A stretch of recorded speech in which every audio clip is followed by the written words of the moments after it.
আসসালামু আলাইকুম। গাড়ির ইঞ্জেক্টর তো অনেকেই ক্লিন করেন, কিন্তু অনেকে অনেকভাবে করেন। তবে আমি যেভাবে করি এটা আজকে আপনাদেরকে দেখাবো।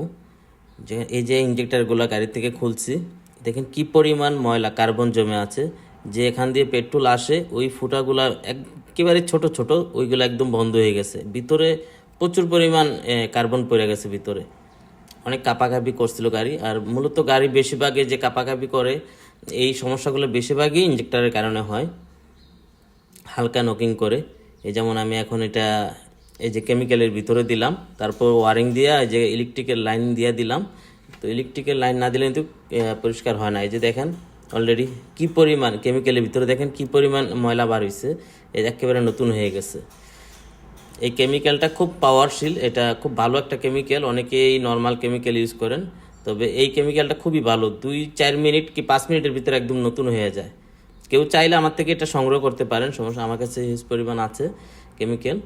আর এই যে এই জিনিসগুলা এভাবে ক্লিন করার পরে অবশ্যই টেস্ট করবেন ইঞ্জেক্টরগুলো ঠিক আছে কি না। এই যে দেখেন এখন আমি এই যে ইঞ্জেক্টর মেশিনের ফিটিং করে আমি চেক করতেছি প্রত্যেকটা। এই যে দেখেন সব কটার লেভেল একরকম আছে, কোনো রকম কোনোই নেই যে কম বেশি নাই। লেভেলগুলো প্রত্যেকটা ইঞ্জেক্টরের 6টা ইঞ্জেক্টরের লেভেল একেবারে অ্যাকুরেট আছে এখন। মানে একেবারে 5 মিনিটের ভিতরে একদম কমপ্লিট হয়ে গেছে ইঞ্জেক্টর। নতুন যেরকম একেবারে সেম নতুনের মতো হয়ে গেছে, দেখছেন। এই যে এখন দেখেন এই যে সব এই যে 50-50 করে আছে সব কটার লেভেল।